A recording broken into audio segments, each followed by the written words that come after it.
గోదావరి తీరానికి ఆనుకుని ఉండే రామవరపురం అనే చిన్న గ్రామం చాలా ప్రశాంతంగా పచ్చగా ఉంటుంది. ఆ ఊరికి పచ్చని ఆస్తి అంటే దాని చుట్టూ విస్తరించిన పంట పొలాలే.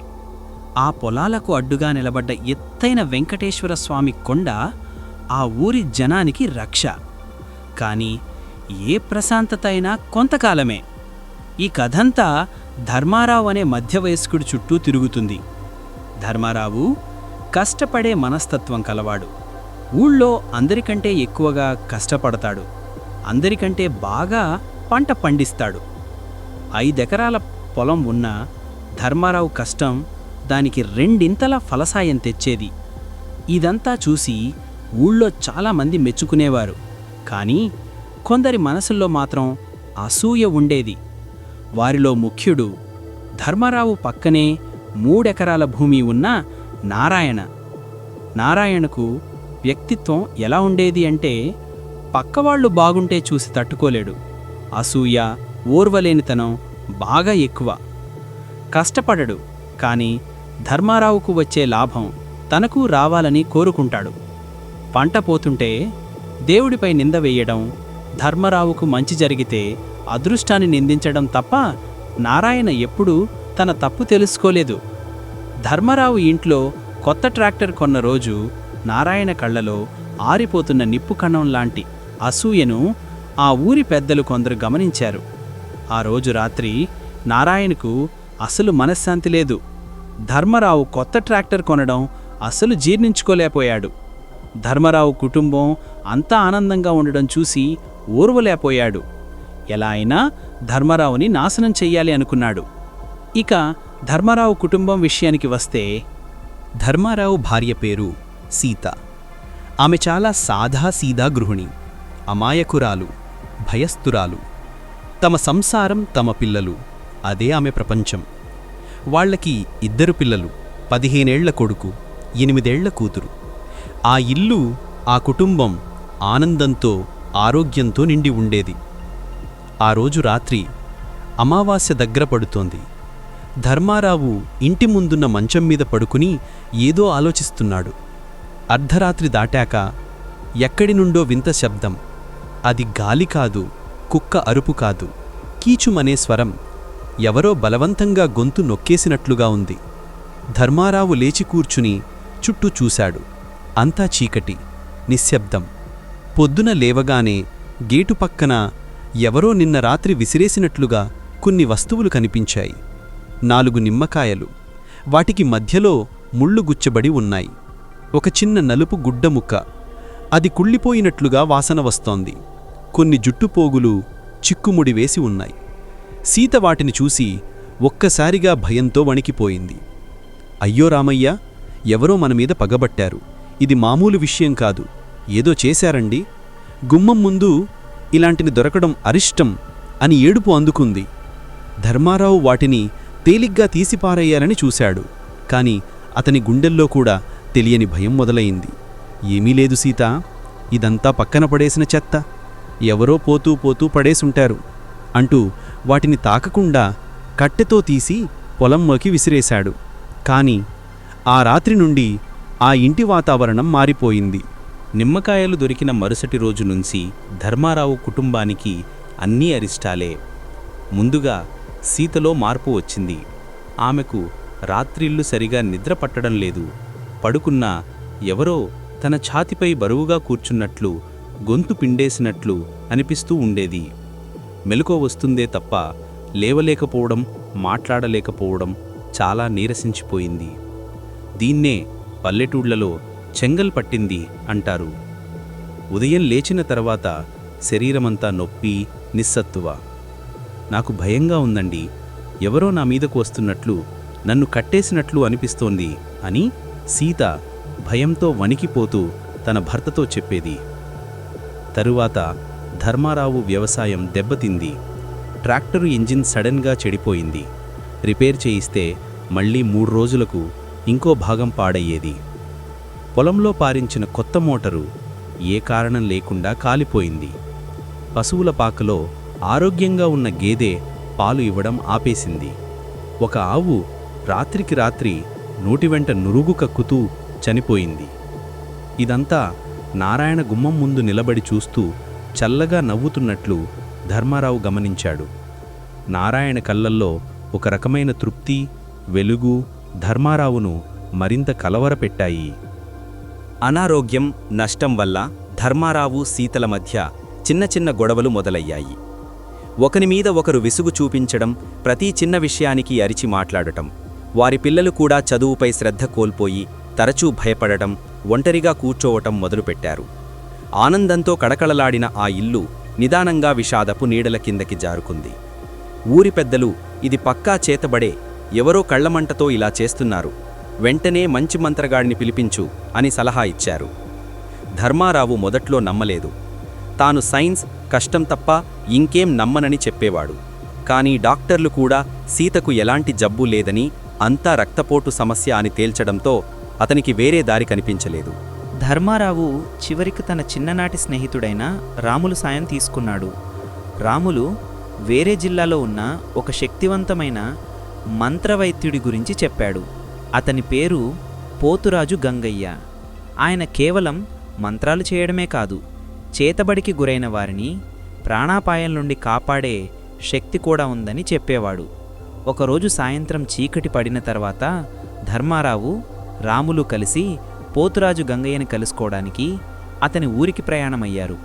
అడవికి దగ్గరగా కొండ పక్కన ఆయన నివాసం. గంగయ్య పొడవాటి జుట్టు, ఎర్రటి కళ్ళు, భుజాలపై ఎప్పుడూ ఒక నల్లటి శాలువా కప్పుకుని బూడిద పూసుకుని ఉండేవాడు. ధర్మారావు తన కష్టాన్ని గంగయ్యకు పూర్తిగా వివరించాడు. సీత అనారోగ్యం, ఇంటిపై పడిన అరిష్టం గురించి చెప్పాడు. గంగయ్య కళ్ళు మూసుకుని కొద్దిసేపు ధ్యానం చేశాడు. అతని పెదవులు మెల్లగా కదులుతున్నాయి. తర్వాత అతను కళ్ళు తెరిచి తీక్షణంగా ధర్మారావు వైపు చూశాడు. నీ పేరు ధర్మారావు. నీ ఇంట్లో వెలుగు బాగా పెరిగింది. కానీ నీ ఇంటి పక్కనే చీకటి పెరిగింది. ఎవరో మీ పక్కవాళ్లే నీ ఇంటి మీద కీలుబొమ్మ వేసి నల్లమంత్రం ప్రయోగించారు. ఆ బొమ్మను మీ ఇంటి పెరట్లో ఉన్న రావి చెట్టు కింద పాతిపెట్టారు. ఆ బొమ్మ నలుపు దారాలతో కట్టి ఉంది. అందులో మీ జుట్టు, దుస్తుల ముక్కలు ఉన్నాయి. ఆ బొమ్మ ఎంత కుళ్ళితే మీ ఆరోగ్యమంత దిగజారుతుంది అని గంగయ్య నొక్కి చెప్పాడు. ధర్మారావుకు ఒళ్లంతా చెమటలు పట్టాయి. గంగయ్య చెప్పిన వస్తువుల ప్రస్తావన, నారాయణ ప్రవర్తన ధర్మారావు కళ్ల ముందు మెదిలాయి. స్వామి, కాపాడండి అని ధర్మారావు గంగయ్య కాళ్లమీద పడ్డాడు. గంగయ్య శాంతంగా, లే, చేతబడిని అడ్డుకోవచ్చు, కాని అది చాలా ప్రమాదమైనది. దానికి నేను చెయ్యగలిగేది ఒకటే. అమావాస్య నాటి అర్ధరాత్రి ఆ క్షుద్రశక్తులను బంధించాలి. ఆ రాత్రి మీ ఇంట్లో నలువైపులా దిగ్బంధనం వేస్తాను. నువ్వు, సీత, పిల్లలు ఎవరూ ఇంట్లోంచి కదలకూడదు. అప్పటి వరకు నేను ఇచ్చే తాయెత్తును సీత మెడలో ఉంచు. ఎప్పుడూ దీపం ఆరనివ్వద్దు అని చెప్పి కొన్ని వేర్లు, పసుపు, కుంకుమ, ఒక ఇత్తడి తాయెత్తు ఇచ్చాడు. గంగయ్య రామవరపురం చేరుకున్నాడు. అది అమావాస్యకు ఇంకా 2 రోజులు ఉంది.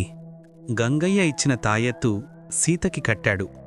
కాని సీతలో ఏ మార్పు లేదు. పిల్లలు కూడా చాలా భయపడిపోతున్నారు. ఇంతలో అమావాస్య రోజు వచ్చింది. అదే రోజు సాయంత్రానికి గంగయ్య రామవరపురంలోని ధర్మారావు ఇంటికి చేరుకున్నాడు. గంగయ్య ఇంట్లో అడుగుపెట్టగానే వాతావరణం మారిపోయింది. అతను ఇంట్లోంచి నల్లమంత్రపు తాలూకు శక్తులను పారదోలుతున్నట్లుగా ఏదో తెలియని వేడి ఆవరించింది. అతను ఇంటి 4 మూలల్లో, ముఖ్యంగా మురుగుపోయే చోట, పొలం సరిహద్దుల్లో రకరకాల జంతువుల కొమ్ములు, కుంకుమ రాసిన గుడ్లు, నిప్పుకణాలు పూడ్చిపెట్టాడు. ఇంటికి తాళం వేసినట్లుగా భద్రత వేశాడు. సీత ఆరోగ్యం రోజురోజుకు క్షీణిస్తోంది. ఆమెకు పిచ్చి పట్టినట్లు అకారణంగా నవ్వు రావడం, మాట్లాడడం, లేని వాళ్లతో గొడవపడినట్లు అరవడం మొదలైంది. ఒక మనిషి రెండుగా విడిపోయినట్లుగా ఉంది ఆమె స్థితి. గంగయ్య వచ్చి ఆమె చేతికి నల్లటి తాడు కట్టి, భయపడద్దు తల్లి, ఈ రాత్రి దాటితే అంతా మామూలవుతుంది అని ధైర్యం చెప్పాడు. అమావాస్య రాత్రి. ఆకాశం చిమ్మ చీకటి. ఒక్క చుక్క నక్షత్రం కూడా కనిపించడం లేదు. ఊరంతా నిశ్శబ్దంగా ఉంది. ఆ నిశ్శబ్దానికి ధర్మారావు ఇంటి లోపల జరుగుతున్న మంత్రాల హోరు గంభీరంగా, భయంకరంగా ఉంది. గంగయ్య ఇంట్లో ఒక మూలన కూర్చుని పెద్ద గుడ్డను నేలపై పరిచి దానిపై నిప్పులు వెలిగించాడు. పక్కన ఒక పుర్రే, ఎర్రటి దారాలు, నిమ్మకాయలు, అగర్బత్తులు, ఒక దేవుడి పటం, కొద్దిగా అన్నం పెట్టాడు. అతను ధ్యానం చేస్తూ గొంతులోంచి దీర్ఘంగా, గంభీరంగా ఒకే లయలో మంత్రాలు చదువుతున్నాడు. ఆ మంత్రాలు ఆ ఇంట్లోని గోడలను, గాలిని, మనుషులను తాకుతున్నట్లు అనిపించింది. సుమారు అర్ధరాత్రి 1:10 మంత్రాల తీవ్రత పెరిగింది. ఆ నిశ్శబ్దానికి విరుద్ధంగా గంగయ్య గొంతు పెరిగింది. ఆ సమయంలోనే సీత గదిలో భయంకరమైన శబ్దం వచ్చింది. ఆమె మంచం మీద అటూ ఇటూ దొర్లుతూ లేని శక్తిని తెచ్చుకొని అరుస్తోంది. "వదిలే నన్ను, నేనేమీ చెయ్యలేదు, నన్ను తాకకు" అని గట్టిగా అరుస్తోంది. ఆమె గొంతు సీత గొంతులా లేదు, అది ముతకగా భయంకరంగా ఉంది. ధర్మారావు భయంతో వణికిపోయాడు. పిల్లలు తల్లిని చూసి ఏడుస్తున్నారు. గంగయ్య కళ్ళు తెరవకుండా, "ఏయ్ నల్లశక్తి, ఆ అమాయకురాల్ని పీకు తింటావా? నీకిక్కడ స్థానం లేదు" అంటూ మంత్రాలు వేగాన్ని పెంచాడు. సీత ఒక్కసారిగా గట్టిగా దగ్గుతూ నేలపై పడిపోయింది. ఆ సమయంలో ఇంటి బయట నుండి 10 మంది అరిచినట్లుగా ఒక వింత ధ్వని వచ్చింది. ఇంటి గోడలు, కిటికీలు ఆ శబ్దానికి ఊగిపోయాయి. గంగయ్య మంత్రం చదవడం ఆపి ఊపిరి తీసుకున్నాడు. సీత ప్రశాంతంగా నిద్రలోకి జారుకుంది. ఆమె ముఖంలో ఇంతకుముందు లేని ప్రశాంతత కనిపించింది. ధర్మారావు, "ఆ బొమ్మ దాక్కుంది. అది శక్తివంతమైన స్థలంలో ఉంది. నువ్వు ఇక్కడే ఉండు. నేను దాన్ని వెతకడానికి వెళ్ళాలి. ఈ దీపం ఆరితే ఆ శక్తి మళ్ళీ వస్తుంది. చూడు, మీ ఇంట్లోంచి నల్లటి పొగ బయటికి వెళ్ళి మీ పక్కనే ఉన్న ఆ పాత రావి చెట్టు కిందకు వెళ్ళింది" అని చెప్పి గంగయ్య బయటికి వెళ్ళడానికి సిద్ధమయ్యాడు. ధర్మారావు భయంగా, "అక్కడికెందుకు స్వామి?" అని అడిగాడు. ఆ చేతబడి చేసిన మనిషికి ఆ రావి చెట్టు చాలా ఇష్టం. అతను చాలా కాలం దాని కిందనే ధ్యానం లేదా దుష్టశక్తుల ఆరాధన చేసి ఉంటాడు. ఆ చెట్టే ఆ బొమ్మకు శక్తినిస్తోంది అని గంగయ్య మెల్లగా చెప్పాడు. గంగయ్య ధర్మారావు ఇంటి ఆవరణ దాటి వెనుక పెరట్లోకి వెళ్ళాడు. పాత రావి చెట్టు కొమ్మలు భయంకరంగా ఆకాశంలోకి చేతులు చాచినట్లుగా ఉన్నాయి. దాని వేర్లు నేలలోకి, ఇంటి పునాదుల్లోకి చొచ్చుకుపోయాయి. గంగయ్య ఆ చెట్టు చుట్టూ తిరుగుతూ కొన్ని సంస్కృత మంత్రాలు ఉచ్చరించాడు. అతను ఒక స్థలం వద్ద ఆడి తన చేతిలోని ఎర్రటి దారంతో, గంటతో ఆ స్థలాన్ని చూపించాడు. "ధర్మారావు, ఇక్కడే రావి చెట్టు మూలం పక్కనే నల్లమట్టిలో దాగి ఉంది. దాన్ని నేనే తవ్వాలి. నువ్వు దీపం చూస్తూ ఉండు" అని గంగయ్య ఒక చిన్న పారను తీసుకుని తవ్వడం మొదలుపెట్టాడు. సుమారు 6 అడుగుల లోతు తవ్వాక గంగయ్య చేతికి ఏదో తగిలింది. అతను దాన్ని జాగ్రత్తగా తీశాడు. అది ఒక మట్టి బొమ్మ, మనిషి ఆకారంలో తయారు చేయబడింది. ఆ బొమ్మ చుట్టూ నల్లటి, ఎర్రటి దారాలు గట్టిగా చుట్టబడి ఉన్నాయి. దాని తల వద్ద, గుండె వద్ద ముళ్ళు గుచ్చబడి ఉన్నాయి. నోలు కట్టేసి, కళ్ళు కాటుకతో గీసి భయంకరంగా కనిపిస్తోంది. అది సీత రూపాన్ని పోలి ఉంది. గంగయ్య దాన్ని చూడగానే కోపంగా, "నారాయణ, ఇంత నీచానికి దిగావా? కీలుబొమ్మ చేసి మనుషుల ప్రాణాలు తీయడానికి సిద్ధమయ్యావా?" అని అరిచాడు. అదే సమయంలో ఇంట్లోంచి పెద్దగా ధ్వని. ధర్మారావు పరిగెత్తుకుంటూ ఇంట్లోకి వెళ్ళాడు. సీత ప్రశాంతంగా పడుకుంది. కాని ధర్మారావు పక్కింట్లోంచి భయంకరమైన అరుపులు వినబడ్డాయి. అది నారాయణ ఇల్లు. గంగయ్య కీలుబొమ్మను తీసుకుని ధర్మారావు ఇంట్లోకి వచ్చాడు. "ధర్మారావు, ఆ బొమ్మను తవ్వగానే ఆ శక్తుల మంత్రాలు వేసిన వ్యక్తి మీదకే వెళ్ళాయి. ఇప్పుడు ఈ బొమ్మను నాశనం చెయ్యాలి. అప్పుడే దీని శక్తి పూర్తిగా పోతుంది" అని గంగయ్య ఒక కర్రని తీసుకుని నిప్పులు ఉన్న చోటికి వెళ్ళాడు. గంగయ్య మళ్ళీ మంత్రాలు చదువుతూ ఆ కీలుబొమ్మను నిప్పుల మీద పెట్టాడు.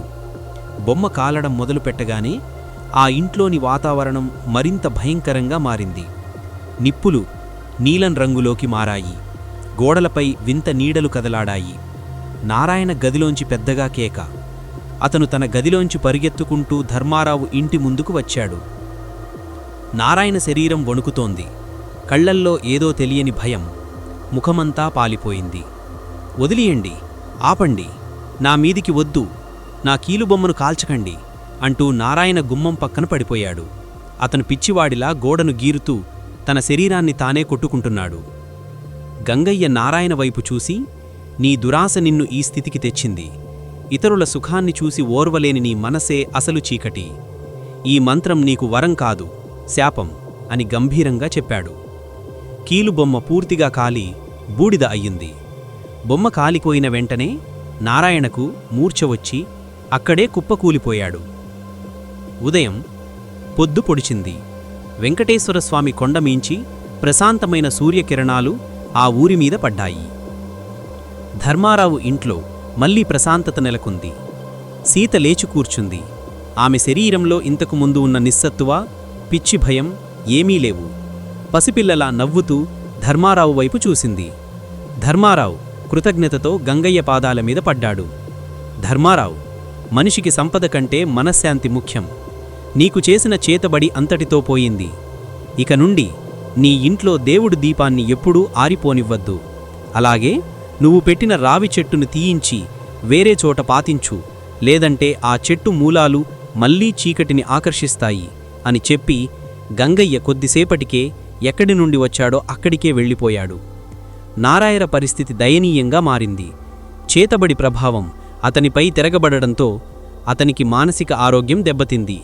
అతను ఇల్లు విడిచి అడవిలోకి వెళ్ళిపోయాడని, లేదా అతని దుర్మార్గానికి దేవుడే శిక్ష వేశాడని ఆ ఊళ్ళో ప్రజలు నమ్ముతారు. ధర్మారావు కుటుంబం మళ్లీ పూర్వ వైభవాన్ని పొందింది. కాని ఆ రాత్రి అనుభవం వారికి ఒక జీవిత పాఠాన్ని నేర్పింది. మనుషుల అసూయ, పగ అవి నల్లమంత్రం కంటే ప్రమాదకరమైనవి. ఆ కీలుబొమ్మ కాలినట్లుగా మనిషిలోని చెడు ఆలోచనలు కూడా కాలిపోతే ప్రపంచంలో చీకటి ఉండదు. రామవరపురంలో ఆ రావి చెట్టును నరికేసి అక్కడ ఒక తులసి కోటను పెంచారు. రాత్రిళ్ళు ఆ ప్రాంతం గుండా వెళ్లే ఎవరైనా ఆ అమావాస్య నాటి కీలుబొమ్మ కథను గుర్తుచేసుకుని భయంతో గుండెలు పట్టుకునేవారు.